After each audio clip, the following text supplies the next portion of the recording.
Բարև ձեզ, այսօր խոսելու ենք ընկերության դեմքն ու էությունը հանդիսացող կորպորատիվ մշակույթի մասին, իսկ այդ դեմքը մեզ կօգնի պարզել Մանասյան գրուպ բիզնես կրթական եւ խորհրդատվական կենտրոնի հիմնադիր, բիզնես փորձագետ եւ խորհրդատու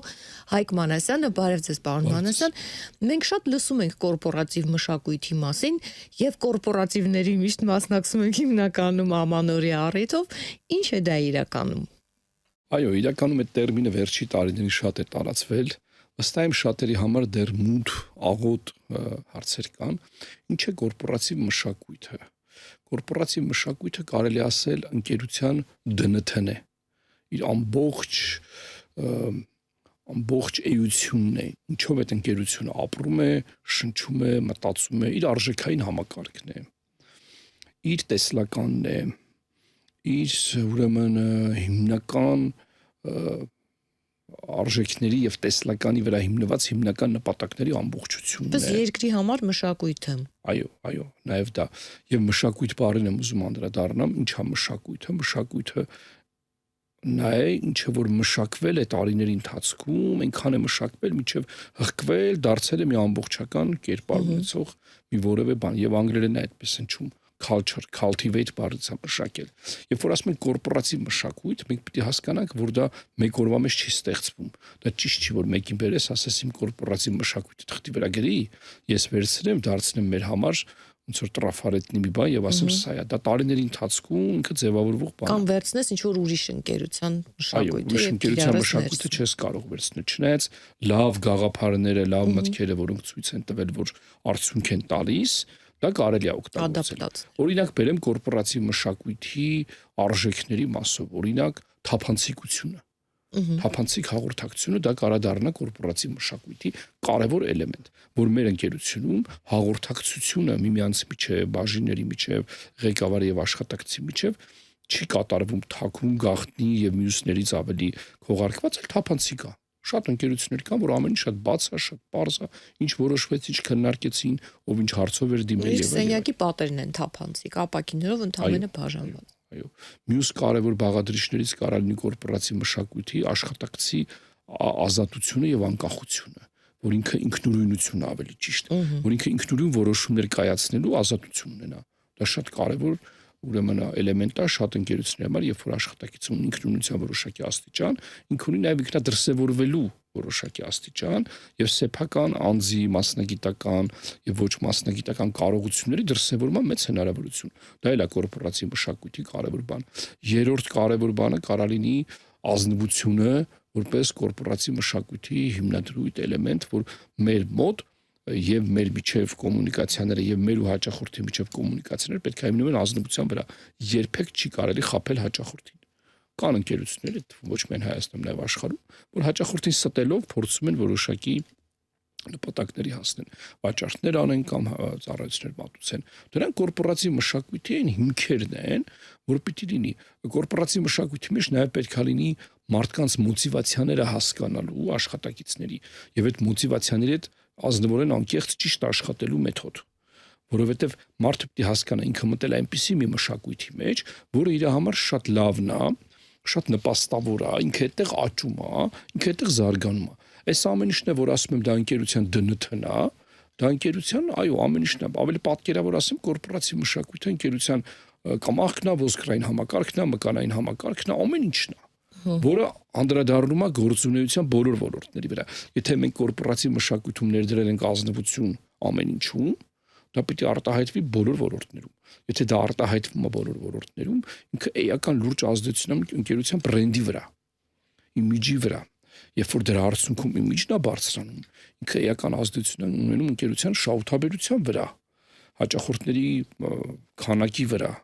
Դա իր հերթին բերում է ընկերության մարքեթինգային դիրքերի ուժեղացում, որն իր հերթին շարունակապար բերում է ֆինանսական հաջողություններ եւ այլ եւ այլ։ Այսինքն կորպորատիվ մշակույթը դա ոչ միայն մի բան է, որը գեղեցիկ խոսքերի, մտքերի, գաղափարների հավաքածու է, այլ դա իրականում հասկացող ընկերությունների համար շատ լուրջ դրայվեր է ընկերությունը, բիզնեսը կամ բրենդը առաջ տանելու համար։ Ինչպես է ներդրվում այդ մշակույթը։ Հասկացանք, ընկերությունը ենթադրենք նորաստեղծ է, տասնամյակների փորձ, պատմություն չունի,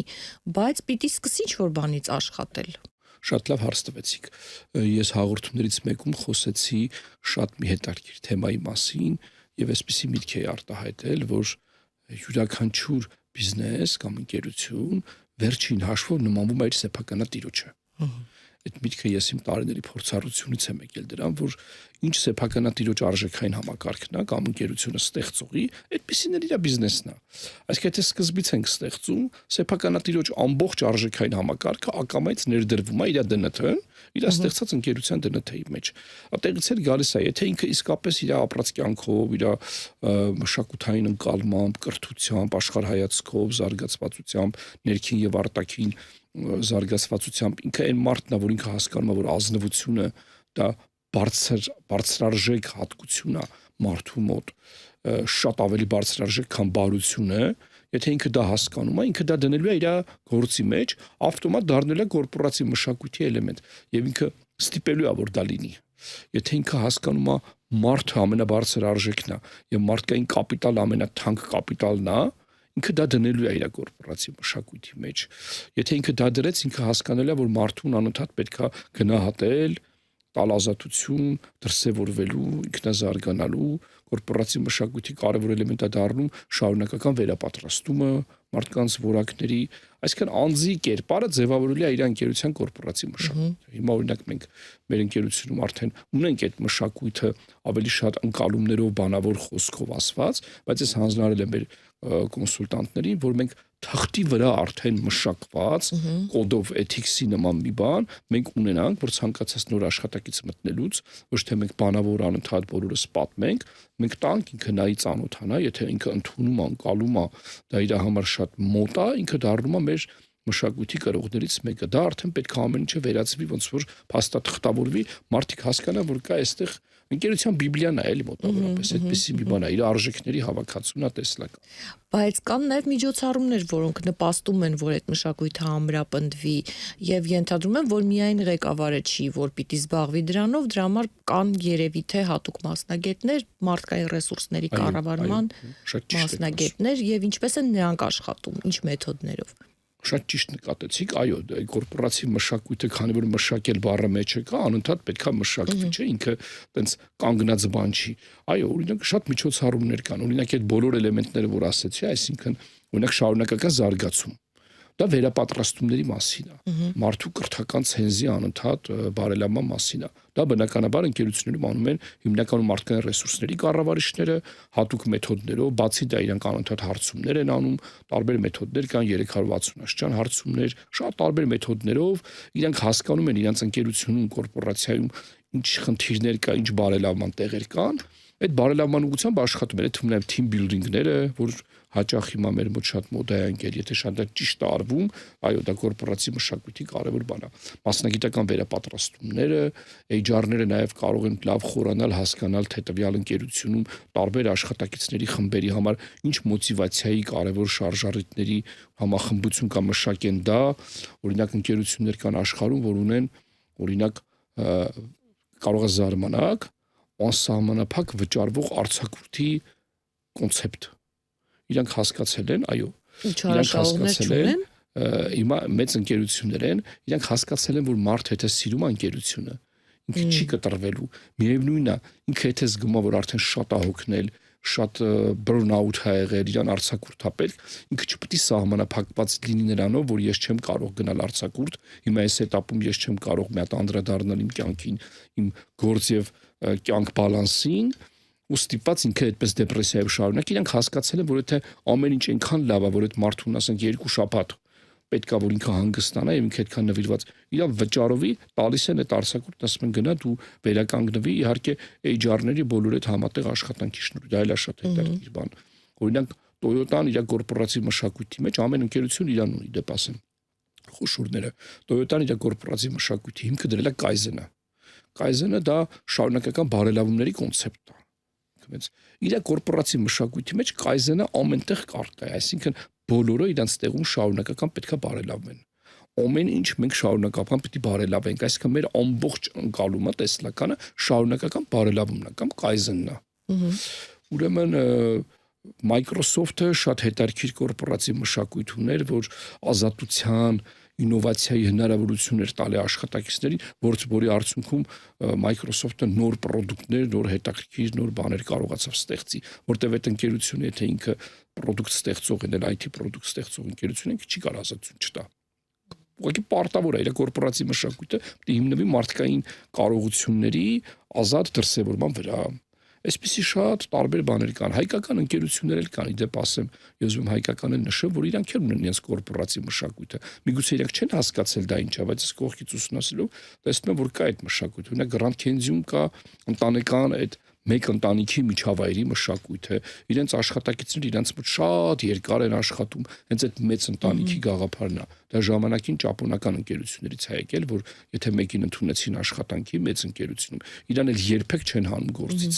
Ինքը այդ տեղից է գնալու թոշակի, եթե այստեղ ինքը չկարողացավ իրան դրսել, ամեն ուրիշ բաժին, ամեն ինչ անում են, որ այդ մարդը ընտանիքով, ամեն ինչով այդտեղ մնա, աշխատի։ Մեծի ներկայությունը։ Այո, իհարկե դա շատ կարևոր բան է։ Եթե ի սկզբանե ճիշտ ընտրությունը կատարվում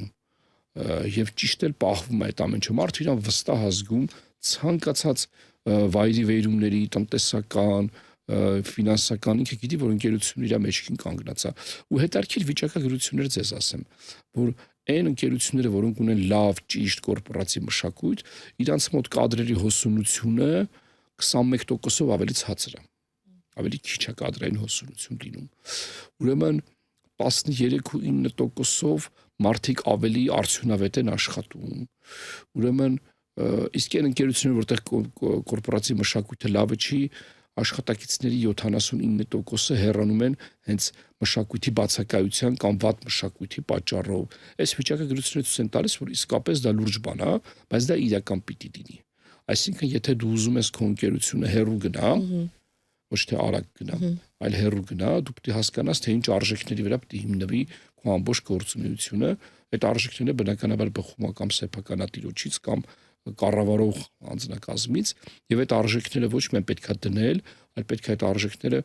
հաղորդակցել մյուսների հետ, բացատրել այդ արժեքների էությունը, իմաստը, անընդհատ հետևել, որ այդ արժեքների շեղում չլինի։ Եվ տարիների ընթացքում դա շատ մեծ արդյունք է տալի։ Տեսեք, ես մի էլեմենտ ասեցի, ազնվությունը, բայց տեսեք ազնվությունը ինչի բերեց։ Մյուսը կարող լինի, օրինակ մեր մոտ մեր կորպորատիվ մշակույթում դրված է սկզբունք ավելի շուտ մեր արժեքների մեջ,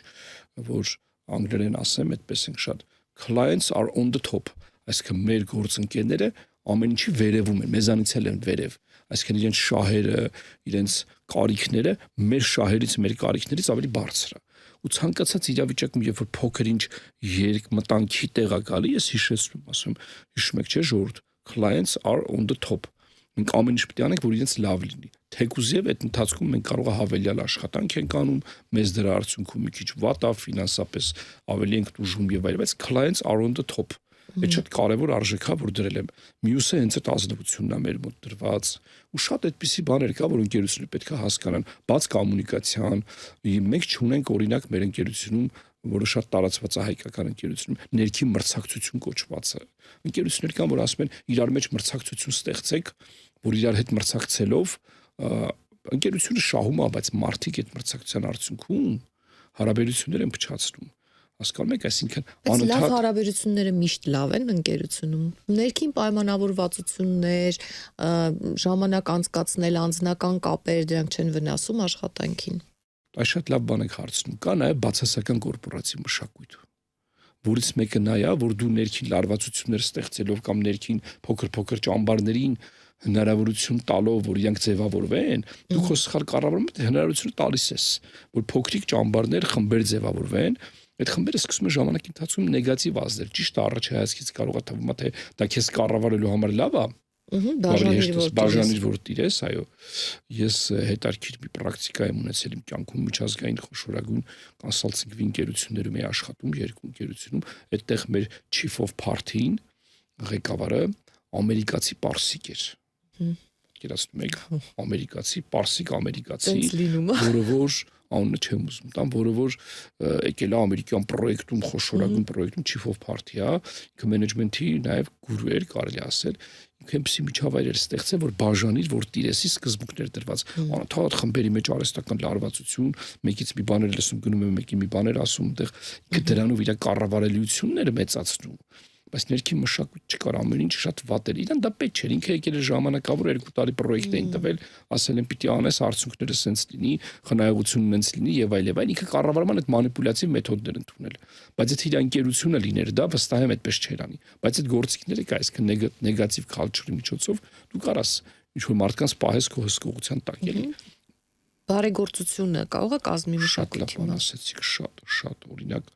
չեմ հիշում, որ ընկերություններ կներեք, կարող է Microsoft-ները, չեմ կարող հիշեմ, որները միջազգային, ուրեմն 1-1-1-ի սկզբում կար։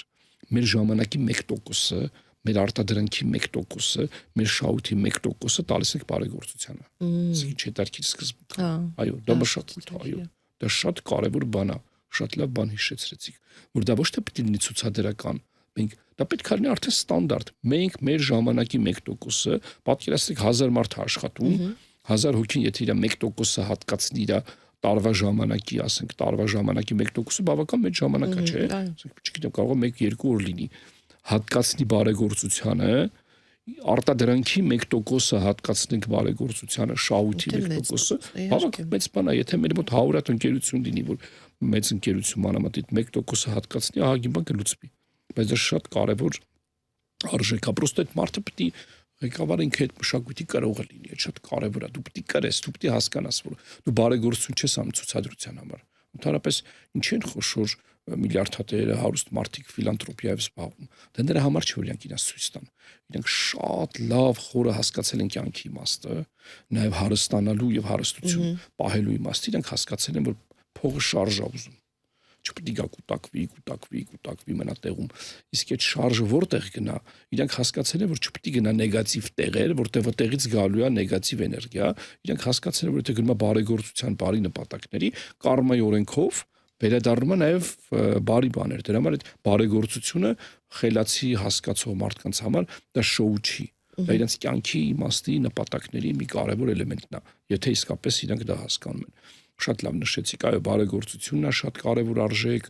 օրինակ հետաքրքիր մի բան ասեմ, Google-ում սենց մի բան կա, որ ժամանակի 20%-ը թողում են, որ դու անձնական քո նախագծերին հատկացնես, թույլ են տալի, որ դու քո անձնականով էլ կարողանաս զբաղվես, նույնիսկ աշխատավայրում, որովհետև իրենք հասկանում են, որ եթե քեզ կտրում են քո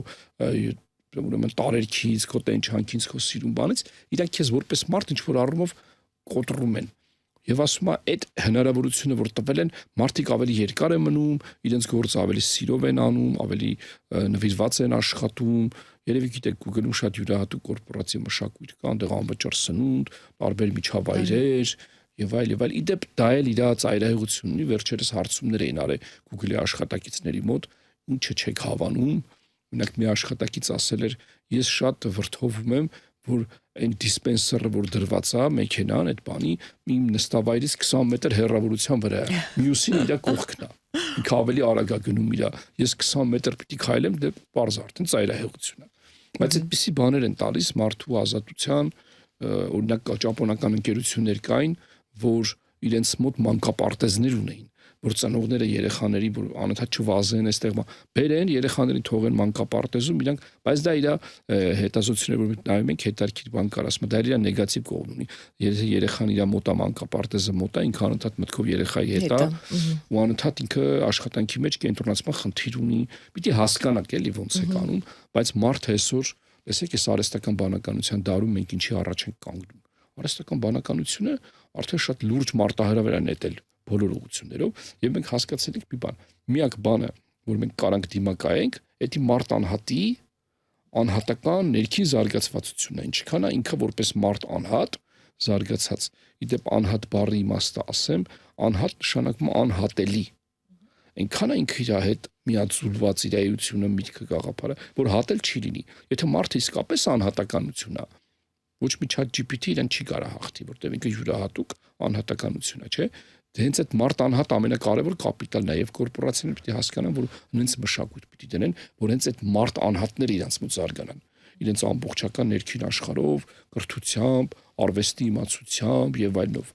այդ մարդ անհատը դառնում է արդեն կորպորատիվ մշակույթի կենտրոնը։ Անոր մտածում էի ամերիկյան ընկերություններով, որտեղ բազմազգ ընկերություններ են, այդ խնդիրը երևի ավելի սուր է դրված, որովհետև անհատներ են եւ տարբեր ազգային պատկանելություն, տարբեր ավանդույթներ, կրթություն, նիստուկած։ Հայաստանում երևի այդ խնդիրը չկա, թեև էլի անհատը միշտ տարբեր է, մարդիկ տարբեր են։ Եվ ամերիկացիները շատ հետաքրքիր բան ունեն, քանի որ շատ մոտիկից են իրանց ամեն ինչին միշտ ծանոթ եւ ծանոթանում, իրանք այդ բազմազ մշակույթները դարձրեցին առավելություն։ Մշակութային բազմազանությունը խոշոր կորպորացիաները դարձրեցին առավելություն, այսինքն ամեն մշակույթ ունի իր բնականաբար, օրինակ հայկական մշակույթում ինչն է, որ շատ առավելություն է տալիս մյուսների համար։ Որոշակի բաներ ունենք, չէ՞, ընտանիքի հանդեպ մեր նվիրվածությունը,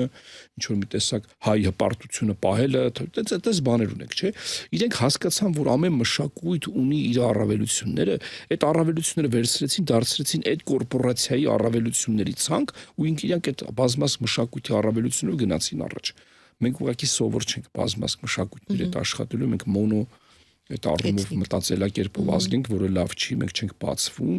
բայց բազմազգից էլ ճիշտ է մարտահրավեր է, բայց դու կարաս դա դարձնես հնարավորություն։ Մոնո մշակույթները չեն աճում, սա խորը թեմա է, թե մեր արդյունք խոսանք, այն մշակույթները, որ իրենցից բացի ուրիշները չեն առնչվում, իրենք զարգացման հիմք չունեն։ Եթե նայեք խոշոր կայսրությունները, հզոր աճած պետությունները, իրենք բազմաս մշակույթի շնորհիվ են աճել։ Կենսաբանությունով էլ գենետիկորեն գենետիկ հիվանդությունները ամրանում են եւ տեսակը ավելի եւ կայսրությունները, ես հիմա կայսրությունների պատմությունն եմ ուսումնասիրում, կայսրությունները, որոնք մեծ հաջողություն են գրանցել են նրա շնորհիվ, որ իրենք բազմակի մշակույթների վրա են կայսրություններ հիմնել։ Ամեն մշակույթից ստացել են ամենահզորը, տարել են իրենց կենտրոն կայսրության, այդ կենտրոնում կառուցել են մի ճգնախ հրաշք մի բան, բայց այդ մշակույթների համադրության արդյունքում այդ շատ կարևոր բան է։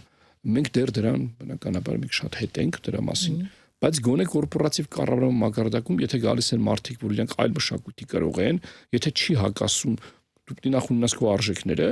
մշակույթը, հետո տեսնես հակասում է թե չէ։ Եթե չի հակասում, դա պետք է ավելացնենք, լավացնենք, գեղեցկացնենք։ Օրինակ ես շատ եմ սիրում ճանապարհորդել, երբ որ ճանապարհորդում եմ անընդհատ արևելքի երկրներում, գնում եմ, տեսնում եմ այնտեղի խոհանոցում ինչ որ բաներ կա, որ մեր խոհանոցում էլ կա, այնտեղ էլ կա, իրանք էլ դրա վրա մի բան են ավելացրել, այն մյուս ազգն էլ իրանն ավելացրել, մյուս իրանը դարձել է յուրահատուկ բան։ Այդ ավելացումների շնորհիվ դառնում է շատ ավելի լավը, բայց դե փակ ես մնում, ասում ես, որ ենթադրենք տոլմա մենակ սենց են սարքում, դու մենակ դա ես տեսնում, բայց եթե դուրս գաք կտեսնեք տոլմա ինչքան տարատես է։ Ու իրանք էլ համարում են դա ամենաճիշտ ու լավ ձևը էլի։ Կորպորատիվ մշակույթը կարող է ազդել ընկերության մասին տպավորության տարածման, այսինքն գովազդի ինչ որ մաս լինի, եթե հաշվի առնենք, որ յուրաքանչյուր աշխատակից ոնց որ ստացվում է, որ այդ ընկերության դեսպանն է դառնում, որտեղ պատմում է այդ ընկերության մասին, տեսնում են մյուսները, կողքից եւ դա նաեւ գովազդի մի մաս է։ Յուրաքանչյուր աշխատակից նախ դեսպանն է, դեմքն է, մշակույթի կրողը պետք է լինի, եթե ինքը այդ մշակույթը կրում է, եթե կորպորատիվ մշակույթ կա, որ հաճախորդները պետքա լինել բաց, էմպաթիայով, շատ լավ դրական աուրայով, ինքը այդ կրողն է, բոլորը դա տեսնում են։ Եթե կրողն է, եթե բոլորը դա տեսան, ոնց որ նշեցի, ինքը անդրադառնում է արդեն ընկերության բրենդի իմիջի ընկալման վրա, որը այդտեղ շղթայաբար տանում ընկերության առաջ։ Կորպորատիվ մշակույթը այնպիսի բան չի, որ sense թղթի վրա գրես ծալես տանես միտեղ դնես մի անգամ կարդան։ Ես մի ընկերությունում եմ միջազգային աշխատում, կոնսալտինգի, ուրիշ ընկերությունները դիմ նշածը չէր, ուրեմն եկավ իրանց միջազգային էքսպերտը, մեզ sense մագնիսական sense բաներ տվեց, քառակուսի, ասեց կպցրեք ձեր աշխատավայրի աջ կողմ։ Տարան կպցրեցին, կարդացինք վրան ընկերության արժեքային համակարգներ։ Ասեց դե միշտ նայեք, մեր արժեքային համակարգը սա է, այդտեղ շատ տպավորված է մեզ դա, 10 տարի առաջ էր, 8 հատ արժեքային համակարգեր գրած, integrity, transparency եւ այլ, ու այնքան տպավորել էր, որ ամեն անգամ աշխատելուց ես այդ արժեքային համակարգին նայում եմ, ասում եմ, ես չպետք է շեղվեմ։ Շատ լավ բաներ էր գրած։ Անընդհատ նայում ես, դա դառնում է քոնը, արդեն դառնում է քոնը ամենուր, որտեղ դու հասկանում ես, որ դա կարևոր արժեք է, չստելը կարևոր արժեք է, չէ՞։ Ասում եմ դիմացին հետ վարվիր այնպես, ինչպես կուզես քո հետ վարվեն, այդ նույնը գալիս է արժեք, այսինքն հաճախորդի հետ վարվիր այնպես, ինչպես կուզեներ, եթե դու ես հաճախորդ քո հետ վարվեն, ավելի հետաքրքիր բան կա, չէ՞, այդ առումով պալատինի օրենքն է, ոսկին չի ասում, դիմացին հետ վարվիր այնպես, ինչպես ինքը կուզենար, որ իր հետ վարվեիր, Ավելի բարձր մակարդակ է։ Ինչպես կուզենայիր, որ ինքը քեզ հետ վարվեր։ Էդի ոսկի օրենքն է, բայց ինչպես ինքը կուզենար, որ իր հետ վարվեի, էդի ավելի բարձր աստիճան է։ Ես այդ օրենքն եմ դրել, ես հաճախորդիս հետ վարվում եմ այնպես, ինչպես ինքը կուզենար, որ ես իր հետ վարվեի, այսինքն ինքը իր ցանկությունները ոնց կուզեր, որ մենք իր համար անենք այս գործը, կարող է ես այսքան ուզենամ, բայց ինքը ավելի շատ է ուզում։ Այդ օրենքն եմ դրել, ասում, նայեք, ինքը ինչ կուզենար, այն քեզ է ուզում, պիտի անենք։ Որ ինքը ասել ես ոչ մտեղ էդի չգտա, իրանց մոտ գտա, որտեվ իրանք հասկացան ինչ եմ ուզում, արեցին ես ոնց որ ես ուզում եմ։ Այս սրանք արժեքներ են, այո, պիտի աշխատողները կրեն, բոլորը պիտի կրեն։ Բոլորը պիտի կրեն, կորպորացիա մշակույթը հզոր զենք է։ Ինչպես կորպորացիաների համար, նաև մշակույթը հզոր զենք է պետության համար, չէ, երկրի համար։ Մենք աշխարհին ինչով ենք ներկայացել միջև հիմա։ Մեր մշակութային գործը չէ, որ մտեղ ասում ենք, ինչ ենք ասում ենք, Արամ Խաչատուրյան, չգիտեմ, անուններ ենք տալի, չէ, սենց Սարյան ենք ասում եւ այլ, ոչ չենք ասում, չգիտեմ, մի հատ բան, որը որ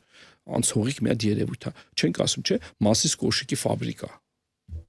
Խոսում ենք այնց բաներից, որը որ ամենտեղ հնարավոր չի կրկնել եւ բարձրաճ նույնը կորպորացիայի համար, անկերության համար, չէ որ բիզնեսն էլ դա փոքր մի պետության նման իր կառավարման համակարգով ինքը մի հատ ստրուկտուրա է։ Բայց գալիս է մի օր, որ այդ ընկերությունն էլ դառնում է այդ երկրի մշակույթի մի մասը, որովհետեւ եթե ասում ես ինչ որ երկիր տալիս ես, դու կարող ես հիշել նաեւ այդ բարձր արդեն կայացած ընկերությունները։ Այո, շատ ճիշտ եք ասում։ Դա ուղղակի կարելի է պետք։ Մենք ազգովի լուրջ խնդիր ունենք համախմբելու մեր արժեքային համակարգը, մենք ընդհանուր արժեքային համակարգ չունենք։ Հասկանում եք, մենք չունենք այդ արժեքների ամբողջականացումը, որ կրենք բոլորս կոնսենսուսի գանք, ասենք, այո, դա արժեք է։ Էդի պետք է լինի ընտանիքը, ասենք, ասում ենք արժեք է, բայց այնպես բաներ ենք տեսնում, որ ապշում ենք, էլի, մենք չենք կրում դա, տեսլական չունենք։ Մի բան չենք տեսնում բոլորով պիտի մի բան տեսնենք։ Մեծ մակարդակներում բոլորով մի բան պիտի տեսնենք։ Առաքելությունը մեր չենք որոշել, մենք այս երկրի վրա ինչ առաքելություն ենք, մենք չենք ուզում անենք այս երկրագնդի մարդկության հետ, ինչ ենք ուզում անենք, ավելի լավացնենք, ավելի գեղեցկացնենք, ավելի չգիտեմ ինչ դարձնենք։ Մենք չգիտենք ինչի համար ենք մենք որպես ազգ եւ դա շատ խորը բան է, տեսեք ֆրանսիացիները